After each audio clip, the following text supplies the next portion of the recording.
पुरी आम बाहरी गलु एवं चलू भुवनेश्वर भुवनेश्वर आम बस रे जाऊँ मम्मी बापा किसी समय मोगू को रखी मम्मी शोई पड़े तो मोगू को आम नहीं आसलु एवं आम जाऊँ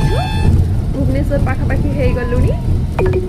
मोगू पूरा पुरी शोला जा भुवनेश्वर आम मौसी घरे ही उठिला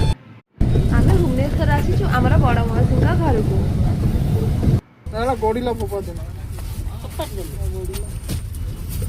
बरमुंडारे बस हो गला आम घरे आसी पहुँचिकी गलु यहीटा मो मौसी घर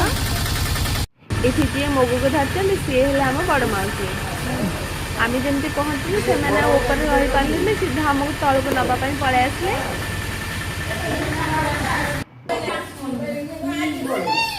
ये हूँ मो नानी माने मौसी बहु समस्ते एते खुशी थे कि मनरे मोर गोटे कथा चलता कि आउ किसी समय मम्मी बापा सागर रही ये आम 5 जन आसिक छाତରେ बुलुचु मौसी ये बहुत सुंदर सुंदर फूल गछ लगे आम पुओ ये पानी दौची पुरी रे जो खेलना किଣା होता यही महाराज को ये आम बाहरिलु ये मो भाणी सी कांदुचंदी मु भी जीवी माई तमें जाओनी बोली कहीकि सी निजे चप्पल खोजुंट मो सांगरे जीवे बोली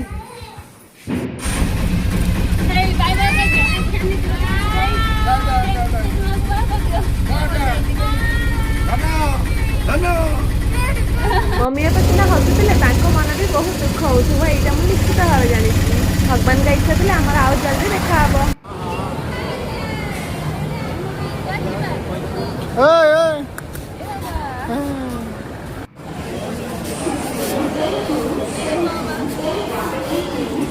भुवनेश्वर स्टेशन आम बसु गाड़ी आसबार अपेक्षा अच्छु ओडिशार पर्वत महानदी आज सकाल कुहुड़ी से कहबार ना कुहुड़ी रास्ता बहुत सुंदर देखा मोगू जेहेतु फिड करुच्ची मत से अत्याधिक भोक लगुच सकाल कही मत भोक लगुच ये मो भ्यू एंजॉय कर पूरा जाऊँगी